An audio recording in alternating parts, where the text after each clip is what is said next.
Perkenalkan, nama saya Rosdiana SPD.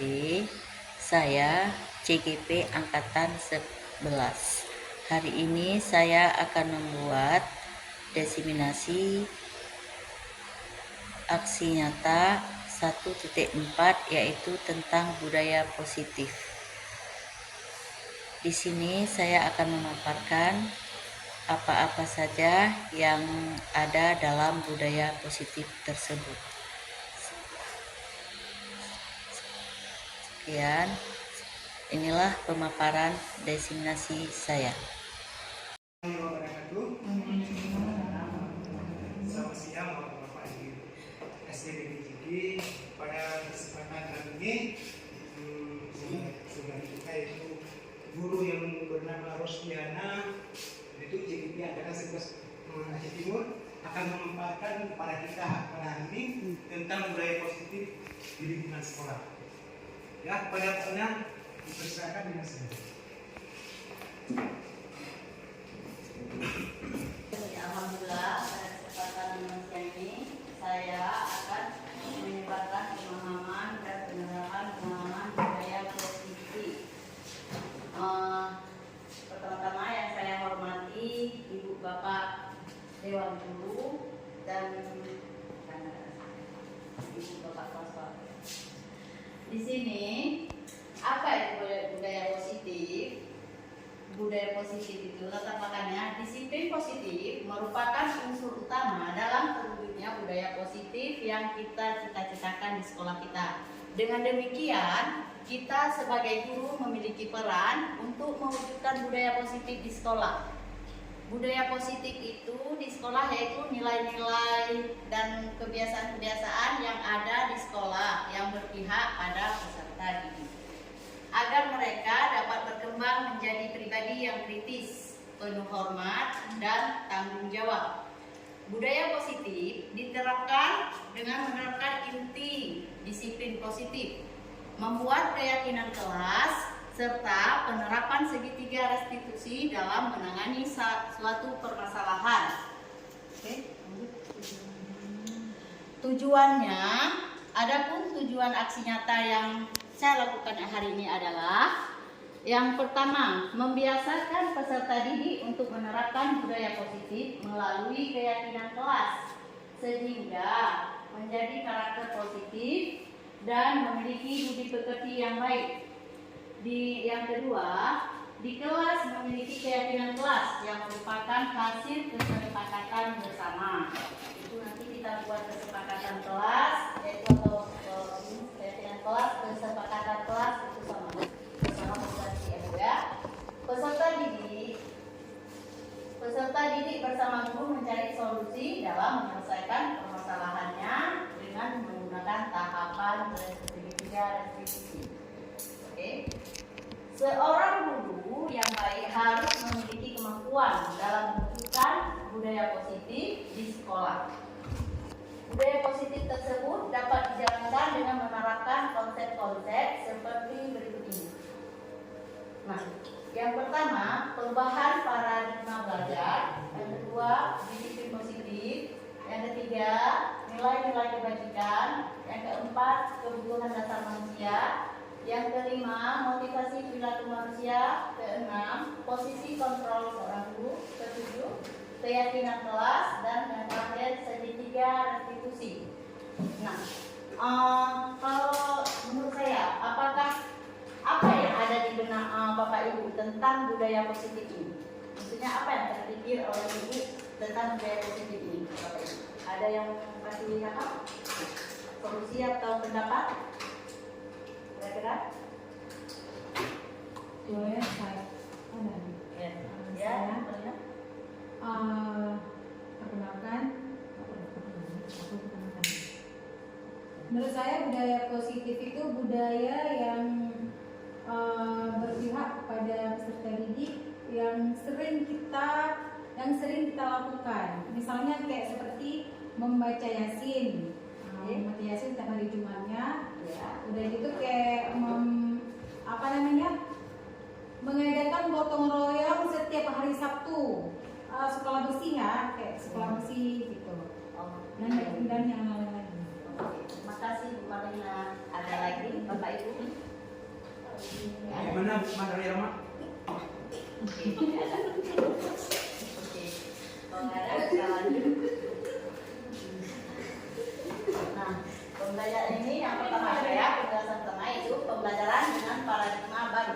Pembelajaran dengan paradigma baru merupakan pembelajaran yang dirancang berdasarkan prinsip pembelajaran berdiferensiasi sehingga peserta didik belajar sesuai dengan kebutuhannya berdasarkan perkembangan sesuai teori psikologi modern untuk mewujudkan profil pelajar Pancasila, yaitu profil pelajar Pancasila ada beriman, bertakwa kepada Tuhan Yang Maha Esa dan berakhlak mulia. Yang kedua, berdiri kebinekaan global, bergotong royong, mandiri, kreatif, dan bernalar kritis. Oke. Lanjut. Yang disiplin positif. Nah, cara penerapan disiplin positif di sini yaitu mengajarkan anak bertanggung jawab dan menumbuhkan kesadaran diri berdasarkan nilai-nilai kebajikan. Yang kedua, lebih ke arah disiplin diri yang mengontrol diri dalam melakukan segala tindakan. Dan ketiga, dapat membuat murid memahami dan menyadari berdasarkan motivasi internal, bukan akibat paksaan atau ujian atau hukuman. Oke, lanjut Ibu. Nah, nilai-nilai kebajikan yang kedua ya. Nilai yang disepakati bersama lepas dari suku bangsa, agama, bahasa maupun latar belakang. Contoh, nilai kebajikan institusi atau organisasi.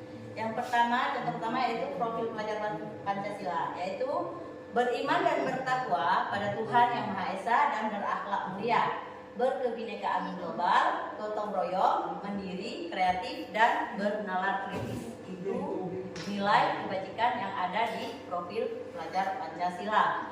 Yang kedua, di Ibu Primary atau Years Program (IEP), yaitu toleransi. Nilai kebajikannya toleransi, ada rasa hormat, integritas, mandiri, menghargai, antusias, empati, keingintahuan, kreativitas, kerjasama, percaya diri, dan komitmen.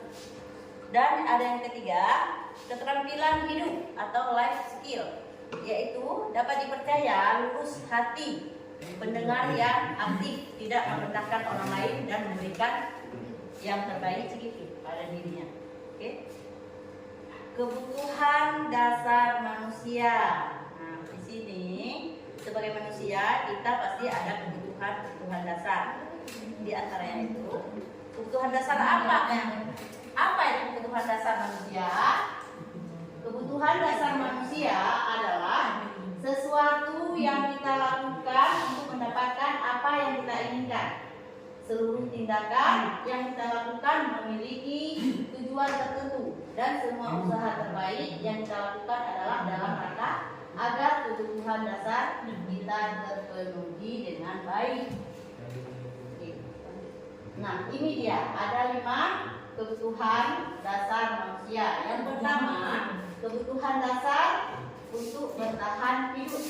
Apa-apa saja yang termasuk dalam bertahan hidup, yaitu makanan, pakaian, tempat tinggal, dan keamanan serta kesehatan. Kebutuhan kedua yaitu kebutuhan kedua kasih sayang dan rasa diterima. Rasa diterima dipedulikan, berbagi, kerjasama dengan bagian dalam kelompok. Yang ketiga ada penguasaan. Nah, yang terpenting penguasaan yaitu tentang harga diri, keinginan untuk dianggap, memimpin, berprestasi, diakui, dan didengar. Yang keempat, kebebasan. Nah, kita sebagai manusia pasti ada keinginan Tuhan itu bebas tanpa jatuh kan? Yang termasuk dalam kebebasan yaitu ada mandiri, memiliki pilihan, mencoba hal baru yang mampu mengendalikan arah dirinya. Dan yang terakhir, 5, ada kesenangan sini bisa kita bermain, humor, dan tertawa. Di sini Bapak Ibu. Apakah ada yang mendapatkan? Ada yang berpendapat? Ya Bu. Tentang 5 kebutuhan dasar manusia.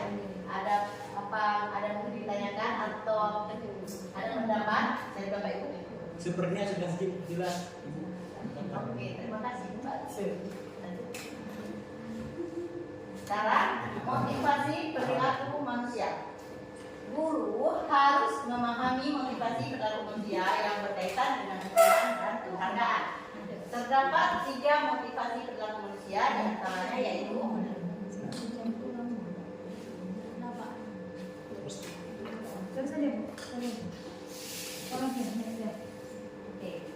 motivasi perilaku manusia antaranya atau yang pertama yaitu motivasi untuk menghindari ketidaknyamanan atau hukuman.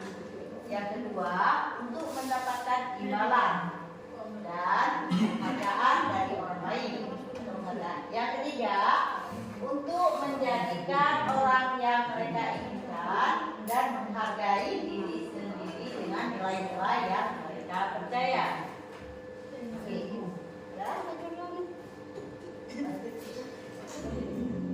Nah, di sini saat guru memahami ketiga komponen tadi. saat ibu guru memahami ini, yaitu untuk menghindari ketidaknyamanan atau hukuman dan untuk mendapatkan imbalan atau penghargaan diri orang lain, maka motivasi yang ada pada siswa masih berasal dari motivasi eksternal, yaitu alami ya. Motivasi internal, sehingga guru harus berupaya untuk menjadikan orang yang mereka inginkan dan menghargai diri sendiri dengan nilai-nilai yang mereka percaya. Sebaiknya hindari hukuman dan pemberian penghargaan berlebihan karena agar untuk meminimalisir motivasi eksternal dalam diri murid tersebut. Dalam itu apa ada tanya? Oke, kita lanjut. Posisi kontrol seorang guru. Nah, seorang guru, posisi kontrolnya ada 5 ya Bapak ya. Yang pertama penghukum, yang kedua pembuat merasa bersalah, yang ketiga teman, yang keempat pemantau, dan yang kelima manajer. Kita seorang guru, nih hukuman maksudnya tidak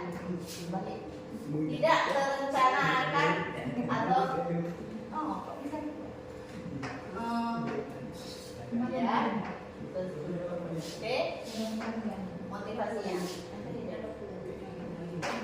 identitas gagal berkotok. Nah, kalau penghukum, guru berbuat menghakimi atau menunjuk atau menyakiti atau menyindir, itu termasuk dalam menghukum siswa. Terus kalau guru berkata, kalau kamu melakukannya, awas ya, kamu rasakan ya, itu termasuk dalam menghukum. Karena kita sekarang nggak boleh mengeluarkan kata-kata seperti itu ya Bu Bapak. Hasilnya murid-murid akan memberontak, menyalahkan orang lain dan berbohong. Karena dia merasa takut dia. Nah, kaitannya dengan dunia berkualitas. Murid meletakkan guru di luar dunia berkualitas. Kenapa? Karena kita sekarang mengeluarkan kata-kata seperti tadi. Mungkin ada murid yang tidak memahami kita lagi. Lalu murid berkata, biarkan saja. Tidak marah-marah lagi. Dampaknya pada murid mengulangi kesalahan yang sama. Yang ini kedua membuat rasa bersalah, yaitu berceramah dan mengatakan seharusnya bukan ibu kecewa. Kamu seharusnya kamu sudah tahu kalau ibu lelah sekali. Enggak, kita tidak boleh mengatakan kepada anak-anak, mengatakannya ibu stres. Juga kita tidak boleh mengeluarkan kata-kata seperti itu.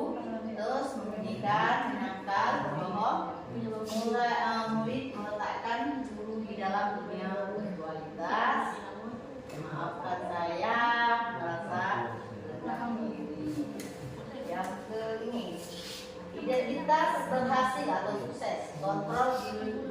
berjuang, mengharapkan imbalan atau ketergantungan pada orang lain. Teman, membuat alasan-alasan untuk muridnya, menghitung alasan, menghitung dan mengukur. Pemantau, ayo lakukanlah demi ibu.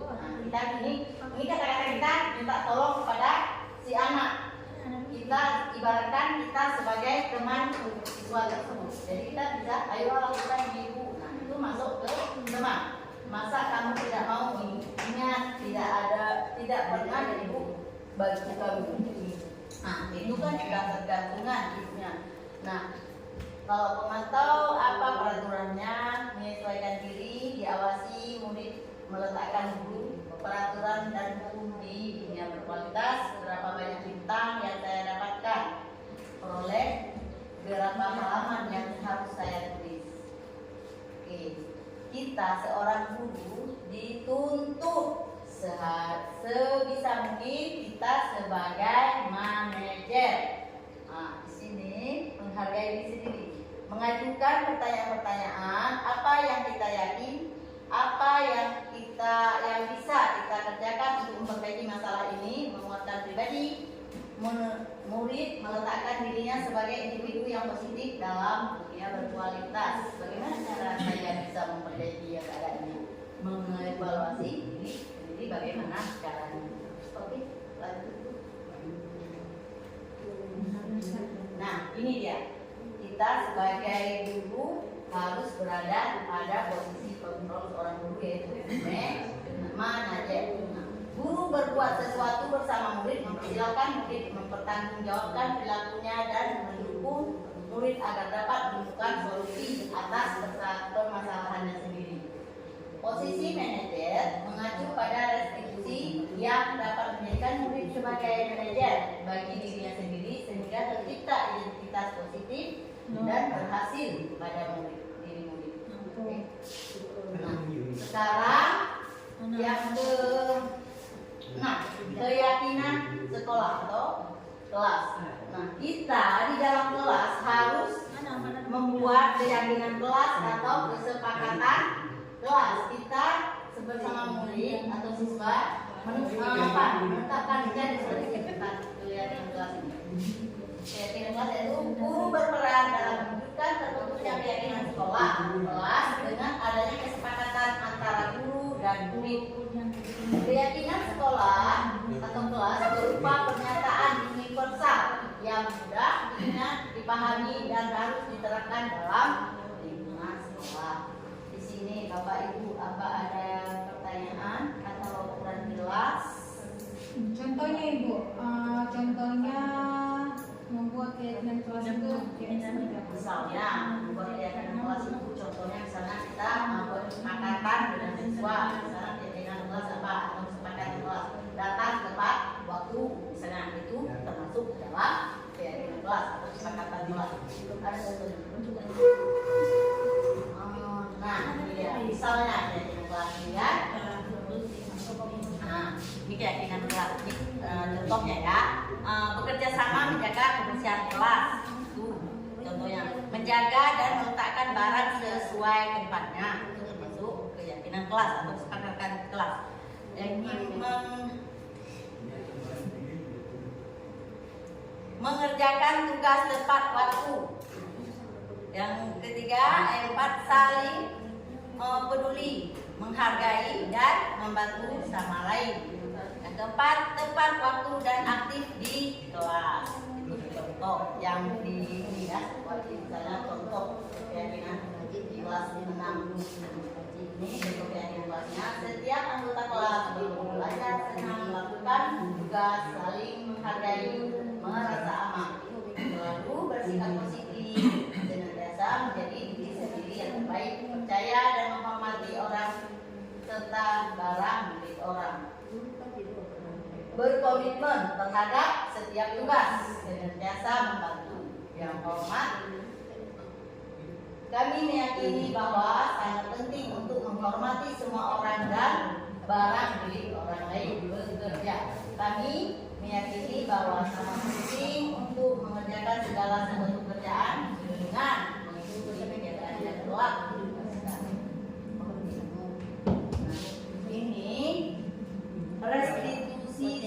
ketiga, kita dalam menyelesaikan masalah, misalnya ada masalah siswa yang sedang ribut, seperti tadi contohnya, kita selesaikan dengan restitusi dalam penyelesaian masalah, yaitu restitusi segitiga. Guru yang berperan sebagai manajer menggunakan segitiga restitusi dalam penyelesaian masalah melalui 3 tahapan, yaitu yang pertama kita menstabilkan dulu identitasnya, yang kedua validasi tindakan yang salah, dan yang ketiga menanyakan keyakinan.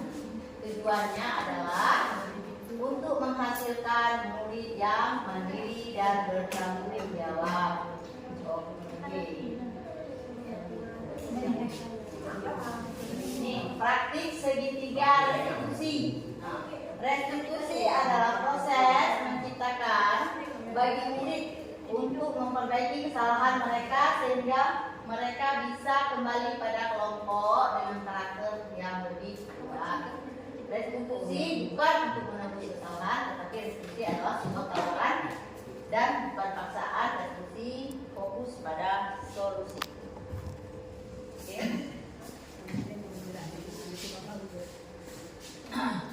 Segitiga restitusi. Nah, ini suatu proses dialog yang dijalankan oleh guru atau orang tua agar dapat menghasilkan murid yang mandiri dan bertanggung jawab.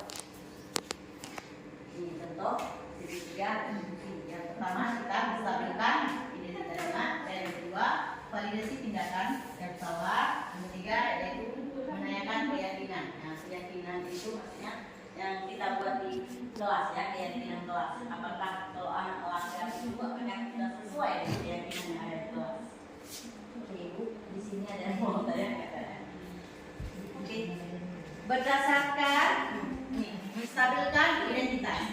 Menstabilkan identitas yaitu berdasarkan prinsip pembuatan kesalahan. Yang prinsip membuat kesalahan adalah bagian dan proses pembelajaran. Yang kedua, menggeser identitas gagal ke identitas sukses. Nah, ini yang menstabilkan dulu apa ya, kata-kata menstabilkan identitas. Kita berarti kalimatnya. Berbuat salah itu hal yang manusiawi, tidak ada manusia yang sempurna. Kita pasti pernah membuat kesalahannya. Menyelesaikan permasalahan ini, Bapak Ibu tidak tertarik mencari tahu siapa yang benar, siapa yang salah. Bapak Ibu lebih menyelesaikan masalah. Kalau kamu menyalahkan dirimu sendiri terus-menerus, apakah kamu bersikap baik pada dirimu sendiri? Contoh kalimat yang kita ungkapkan kepada siswa yang sedang yang kedua, restitusi kedua yaitu validasi tindakan yang salah. Berdasarkan prinsip setiap perilaku berupaya memenuhi suatu kebutuhan tertentu. Dan yang kedua, guru akan bergeser dari pemikiran stimulus respon menjadi proaktif. Dan yang ketiga, mengenai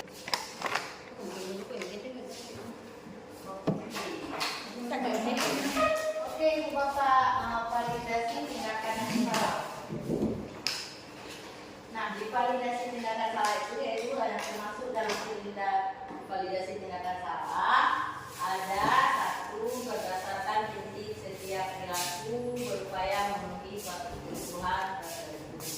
Yang kedua, guru akan bergeser ke dari terus respon menjadi proaktif. Yang ketiga, mengenai dan mengakui kebutuhan murid akan memperbaiki. Nah, dulu kalimatnya dia contoh kalimatnya dalam validasi tindakan yang salah ini yaitu kalimatnya contohnya, padahal kamu bisa melakukan hal yang lebih buruk lagi dari ini. Kamu pasti punya alasan. Kamu patut bangga pada dirimu sendiri karena kamu telah melindungi sesuatu yang penting dan berharga bagi kamu. Dan kamu boleh mempertahankan sikap itu, tapi kamu harus mengatakan pihak baru. Ini contohnya, kamu pasti punya alasan mengapa melakukannya.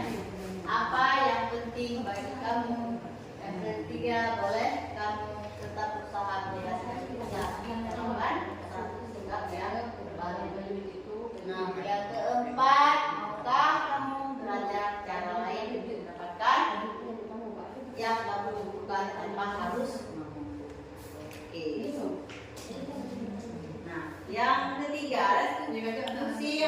ketiga adalah menanyakan keyakinan. Murid akan diberi pertanyaan-pertanyaan bermakna untuk memunculkan motivasi secara intrinsik. Yang kedua, mampu mengaitkan keyakinannya dengan tindakan yang salah. Itu keyakinan.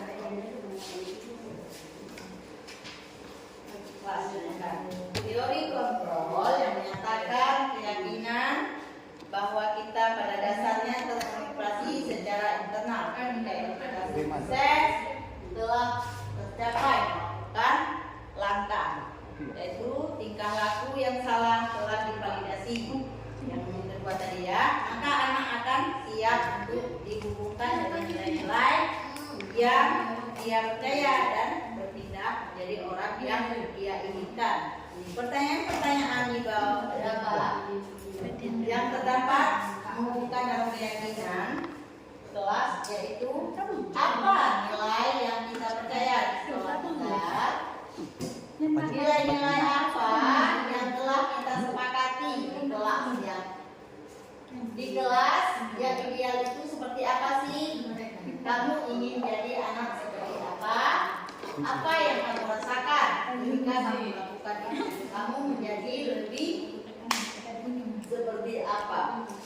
Oke, itu contoh kalimat. Penting untuk menanyakan ke anak kehidupan seperti apa nantinya yang mereka inginkan. Apakah kamu ingin menjadi orang sukses, bertanggung jawab, atau bisa bekerja?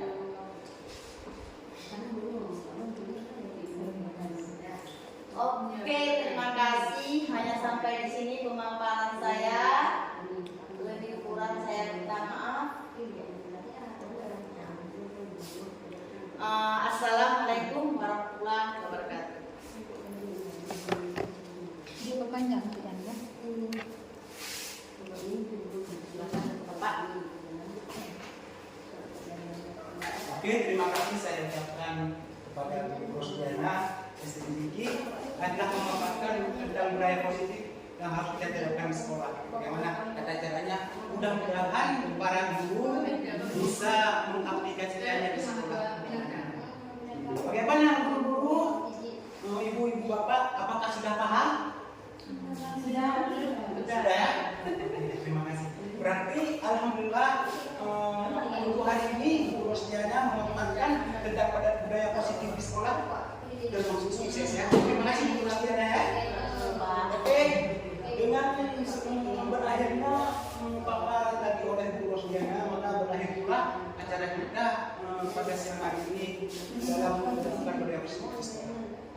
Oke, terima kasih kepada Bu Rosdiana dan kawan-kawan semuanya. Bagi guru dan bapak-bapak, terima kasih ya. Dan saya akhiri. Assalamualaikum warahmatullahi wabarakatuh. Waalaikumsalam warahmatullahi wabarakatuh. Pemaparan lingkungan terbuka. Oh, ada tanya dia Loli, ada lingkungannya. Tadi ibu dapat laporan dari teman kamu, katanya kamu habis marah-marah sama Zahra ya? Ya Bu, habis kesal. Kenapa kesal? Zahra terus menulis dengan hasil pekerja saya Bu. Bukan hanya PR saja, tetapi tugas-tugas yang lain juga Bu. Oh begitu ya. Wajar sih kalau kamu marah dan kesal. Kalau ibu ada di posisi kamu, mungkin ibu akan melakukan hal yang sama. Lalu apa yang akan kamu lakukan terhadap Zahra? Saya marah-marah Bu, dan tanpa sadar saya memukul meja Zahra Bu. Oh begitu. Pasti kamu berbuat seperti itu, pasti ada alasannya ya. Ya, iyalah Bu. Saya udah capek-capek belajar, dia tinggal menyantet tugas saya. Dia Iya, wajarlah kamu rasa marah dan kesal karena kamu tidak rela pekerjaan kamu dicontek begitu saja oleh Zahra. Ibu sangat menghargai tindakan yang kamu lakukan. Ibu sangat menghargai tindakan yang kamu lakukan karena kamu tidak berbuat lebih buruk daripada itu. Misalnya sampai memukul si Zahra. Sekarang coba kita pikirkan, apakah tindakan kamu itu memukul meja, apakah kelas kita? Tidak, Bu. Menurut kamu keyakinan kelas apa yang kamu langgar? Saling menghormati antar teman, Bu. Iya, betul. Menurut kamu saling menghormati antar teman itu penting tidak untuk kamu? Penting, Bu. Baiklah, kalau menurut kamu penting, jadi keyakinan kelas apa yang harus kamu lakukan saat kamu marah? Harus lebih sabar, Bu. Kamu bersedia memperbaiki masalah ini tidak? Saya bersedia bersabar dan menahan amarah saya, Bu. Kalau yang ada yang menuntut lagi, saya akan melapor pada guru mata pelajaran atau wali kelas. Iya, tepat sekali tindakan kamu ini. Tetap semangat ya, Meli. Ya, sama-sama. Sekarang silahkan kembali ke kelas lagi. Ya. Assalamualaikum warahmatullahi wabarakatuh. Nama saya Mauli, kelas 6 SD. Saya senang sekali diajak berdiskusi dengan ibu guru untuk dapat mengendalikan diri dari amarah karena perilaku teman sekelas saya. Harus banyak belajar bersabar dan dapat menghormati teman-teman. Assalamualaikum warahmatullahi wabarakatuh. Ya, tadi ibu mendengar laporan dari Bu Piket, katanya kamu sering datang terlambat ke sekolah ya? Iya, Bu. Menurut ingatan kamu sudah berapa kali kamu terlambat? Menurut saya kira-kira sudah 4 kali, Bu. Sering terlambat itu suatu kesalahan bukan? Iya, Bu. Baik, Rianda, berbuat salah itu manusiawi. Setiap orang pasti pernah berbuat kesalahan. Yang terpenting kita bisa belajar dari kesalahan tersebut dan berusaha untuk memperbaikinya. Setuju? Setuju, Bu. Rianda, kita cari solusinya bersama ya. Iya, Bu. Rianda sering datang terlambat, pasti ada alasannya. Kenapa sih Rianda sering datang terlambat? Karena saya sering bergadang, malam main HP, Bu. Jadi kurang tidur. Kamu tahu keyakinan kelas apa yang sudah kita sepakati? Tahu, Bu. Kalau sering terlambat datang ke sekolah itu sudah sesuai dengan keyakinan kelas kita tidak? Tidak, Bu. Menurut kamu keyakinan kelas apa yang sudah kamu langgar? Disiplin, Bu.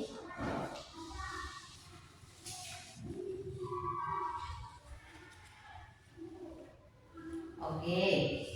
Menurut kamu disiplin itu penting tidak buat kamu? Penting, Bu. Karena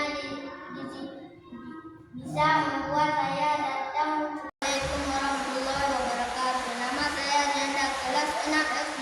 Saya senang sekali diajak berdiskusi dengan ibu guru untuk dapat mengendalikan diri saya untuk lebih disiplin lagi dan dapat menghargai waktu. Terima kasih.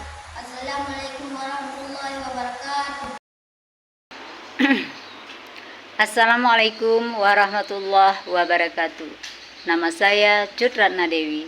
Saya sangat mengapresiasi atas penyampaian diseminasi budaya positif oleh Ibu Rosdiana.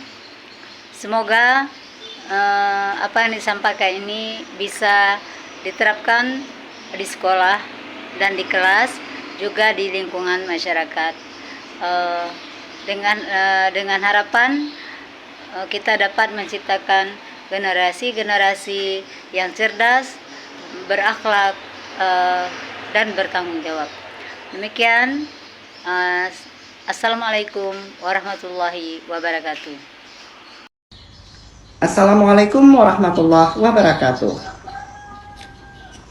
Terima kasih kepada Dewan Guru semuanya dan kepada Bapak Kepala Sekolah yang kami hormati, dan kepada rekan-rekan teman sejawat yang seayun bahu dan seayun langkah dalam mengikuti pendidikan yang kita banggakan. Baik, yang kami hormati kepada Ibu Rosdiana yang telah memaparkan materinya yang sangat the best sekali pada kesempatan kali ini. Baik, dalam kegiatan kita hari ini kita telah menyaksikan Ibu Rosdiana bagaimana cara dia penyampaian pesan yang sangat luar biasa. Tentunya ini sangat membuat kita termotivasi untuk belajar, yaitu tentang budaya positif ini. Jadi dalam kegiatan ini tentunya sangat banyak inspirasi yang bisa kita ambil dan kita pelajari untuk bersama kita terapkan dalam kehidupan kita secara nyata. Karena kenapa? Ketika kita mengambil sebuah budaya positif yang sangat bagus ataupun yang sangat menginspirasi tersebut kita laksanakan, kita terapkan di dalam kelas kita, akan berdampak suatu perubahan yang tentunya sangat berharga bagi kita semua. Jadi dengan ada kegiatan yang sangat budaya positif ini tentunya dapat menunjukkan perubahan atau inovasi baru dalam dunia pendidikan kita. Marilah sama-sama kita tunjukkan budaya positif di sekolah kita bersama-sama. Dari hal yang kecil kita lakukan, kemudian secara proses maka akan membentukkan suatu hasil yang nyata bagi kita bersama. Baik, demikianlah hasil refleksi dari saya mengenai tentang Ibu Rosdiana tentang aksi nyatanya budaya positif. Jadi cukup sekian dari saya. Wabillahi taufik wal hidayah. Wassalamualaikum warahmatullahi wabarakatuh. Alhamdulillah, pada hari ini saya telah melaksanakan diseminasi mengenai budaya positif di sekolah saya, yaitu SD Negeri Jengki, Kabupaten Aceh Timur. Dan tidak lupa saya ucapkan terima kasih yang tak terhingga kepada Bapak Kepala Sekolah yang telah memberi izin dan dukungan penuh kepada saya dalam melaksanakan diseminasi ini.